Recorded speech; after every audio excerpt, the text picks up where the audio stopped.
may be seated.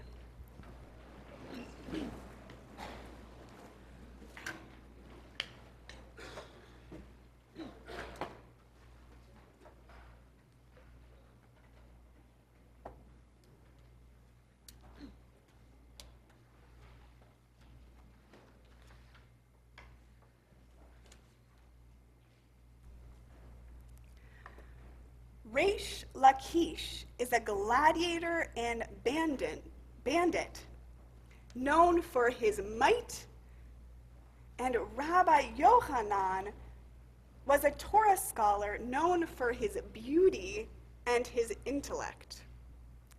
They met, two people with very different backgrounds, interests and skills, and the Talmud says that subsequently Rabbi Yochanan taught him Bible and Mishnah, and Rosh Lakish was his chavruta. To Rabbi Yochanan, he was a friend and someone to discuss Torah and life with, and someone to push back, to disagree with, and offer a differing perspective.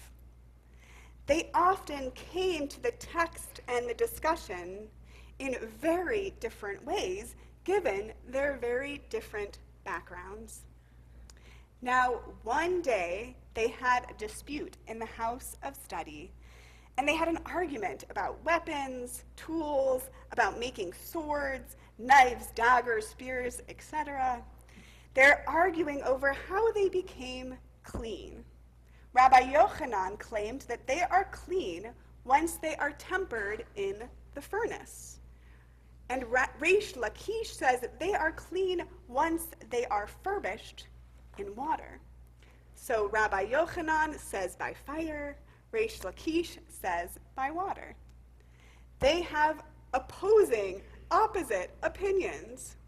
Now, disagreements and discussions like this between them happened all the time, but today was different, because in response, Rabbi Yochanan said to Rosh Lakish, "A robber understands his trade," inferring that Rosh Lakish was no more than a robber and had not changed his ways, kind of like a takes one to know one sort of thing.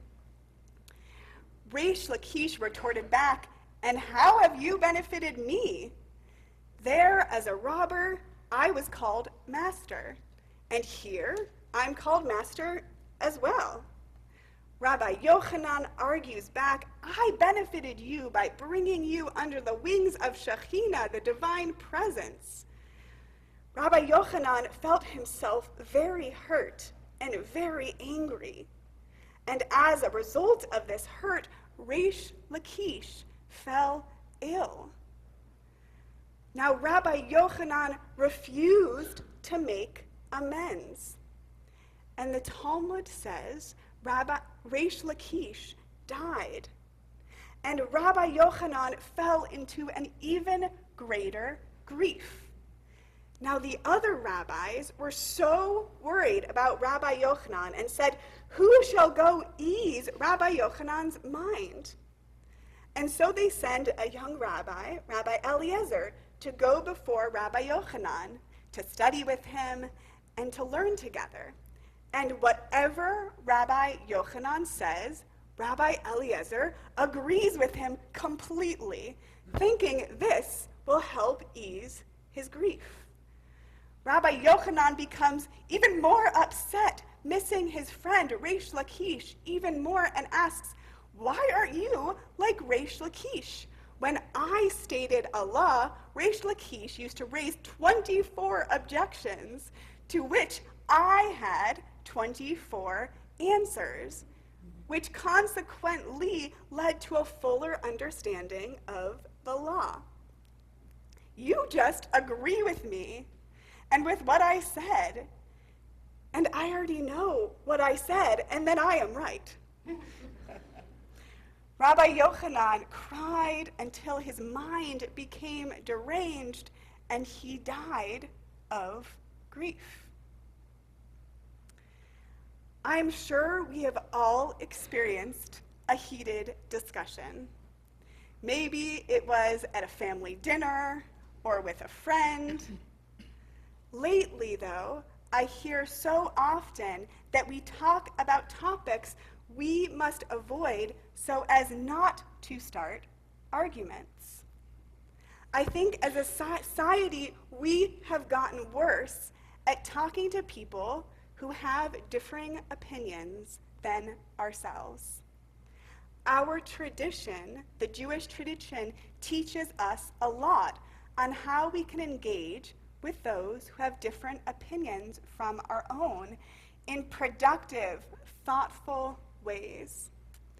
In a world that feels fragile, that feels divided, divisive, a world of war and political strife and ever-growing political violence, a world of anti-Semitism, these lessons feel even more pertinent to our everyday lives.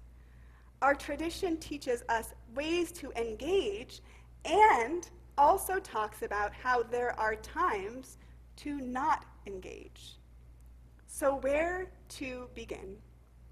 First, our sages in the Talmud teach us there are two kinds of disagreements or controversies.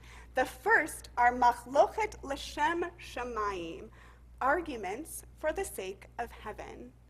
These are positive, enriching, life-affirming debates, like the debates of Reish Lakish and Rabbi Yochanan, until they started arguing about each other and attacking each other. The other are machlochet lo l'shem shamayim, arguments not for the sake of heaven. These are debates in which we become divisive, with no negotiation or dialogue, and ones in which people are not treated with dignity and respect.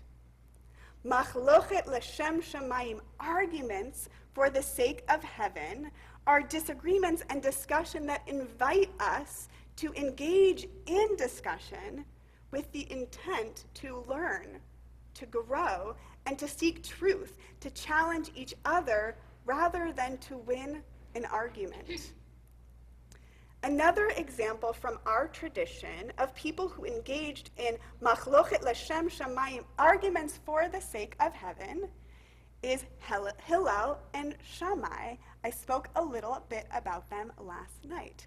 Hillel and Shammai were two schools of ancient Jewish scholars named after the rabbis who founded them.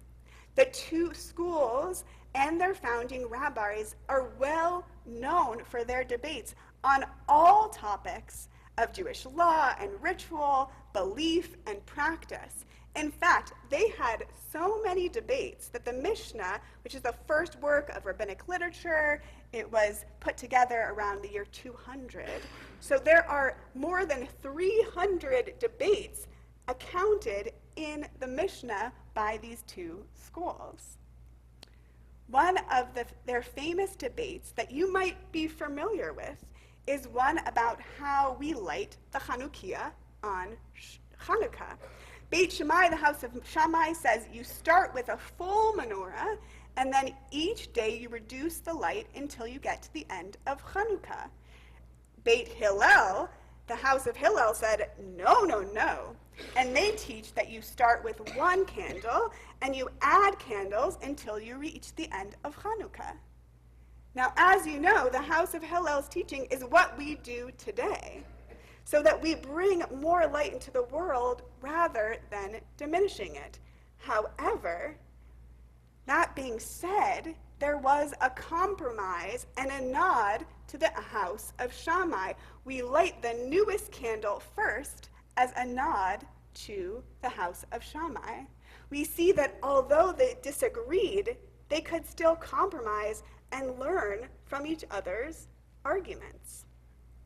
Additionally, even though they disagreed often, and even sometimes a little contentiously, the two houses got along and even admired each other. The Talmud says, although Beit Shammai and Beit Hillel are in a disagreement on the question of rivals and sisters and marriage and divorce and money and valuables and more, Beit Shammai did not nevertheless abstain from marrying women of the families of Beit Hillel, nor did Beit Hillel refrain from marrying those of Beit Shammai. This is to say that even though they disagreed, they still had friendships and they still married each other, teaching us that they showed love and friendship toward one another, thus putting into the practice the scriptural texts love, truth, and peace. Now, another question you might have is why? Why must we engage in dialogue with those we disagree with, or those we have differing opinions from our own? As just talked about, discussion and disagreement can be productive. They can help us grow. They can help us become more engaged in our own knowledge. And sometimes these discussions will help us to see things in a new way and maybe even change our mind. We see this with Rabbi Yochanan and Resh Lakish, and we see this between the arguments of Hillel and Shammai. Additionally, Robert Putnam, the renowned sociologist we spoke of last night, teaches that with a lack of diversity in communities, extremism becomes more prevalent.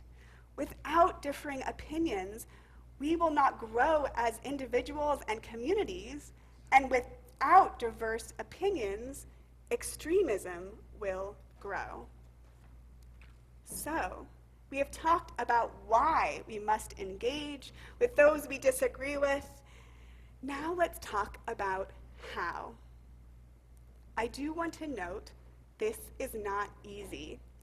It can be challenging and vulnerable to talk with people about things we disagree with. So it takes practice, it takes strength, and it takes bravery. Since our tradition teaches it is truly essential to have these hard conversations, we must. Now here is a guide rooted in our tradition on how to talk to those we have differing opinions with. Now some of these things I think we all know, but they are such good reminders. I know that I need them. Number one, actively and deeply listen to others. The Talmud says, "Who is wise? One who learns from every person." Our tradition invites us to embrace the opportunity to learn not from the people we agree with, but from everyone. Listen to truly hear the other person and understand them rather than just preparing our own response. Number two, kavod, respect, honor. Always treat the person you are disagreeing with respect and honor. Also, as I talked about earlier, this is not easy. Remember that it is often an act of courage and a bit scary to disagree with someone. We must strive to honor this courage, especially when others have put themselves in a vulnerable place to share their opinion. Rabbi Jonathan Prosenit reminds us, if you've ever been the only voice thinking one way in a room of people who think another, you know how difficult this position can be. And yet, we should hold the right for all opinions, even when we disagree. Number three, kedusha, holiness. Judaism teaches us that each person has a spark of holiness within them. We must remember that. We are all created in divine image. We all have the spark of the divine within us. Rabbi Eugene Borowitz, one of my teachers and my colleague and friend's grandfather, taught about sitting on the subway in New York City, looking at all the people and whispering to himself, image of God, image of God, image of God, image of God.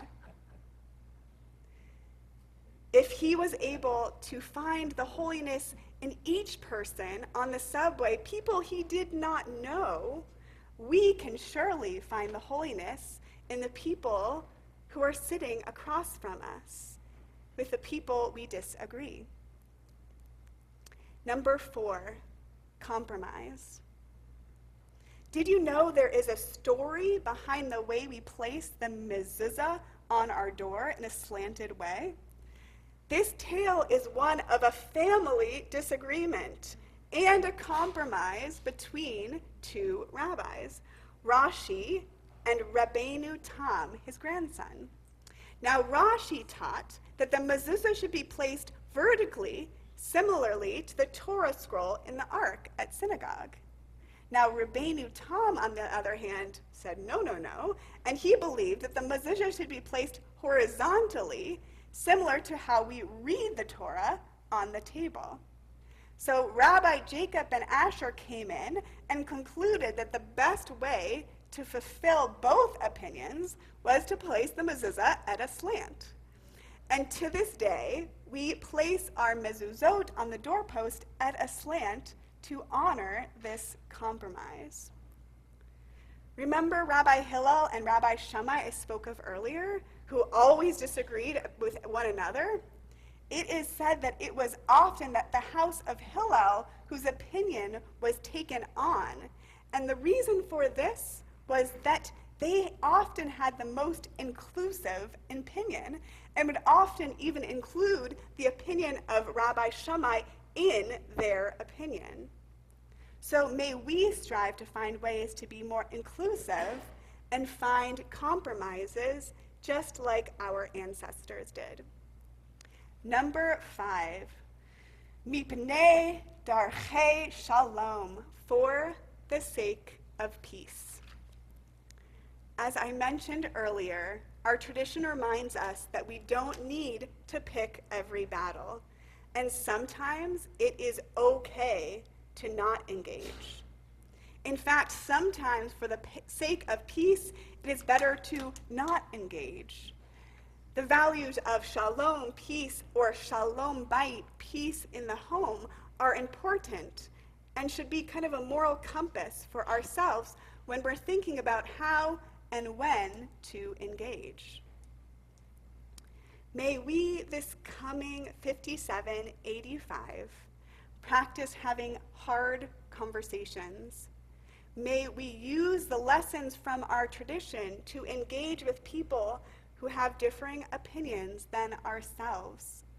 May we have discussions and arguments that are machlochet l'shem hashamayim, arguments for the sake of heaven, discussions that lead to learning and growth. May we practice deep and active listening, treating others with kavod, honor, and respect. May we remember that everybody is holy and everyone has the spark of the divine within them. May we practice compromise, and for the sake of shalom, peace, may we be judicious in when and how we engage. Through these hard conversations, may we strive to make deeper connections throughout the year of 5785.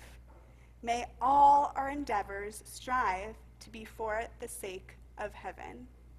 Shana Tova Umetuka.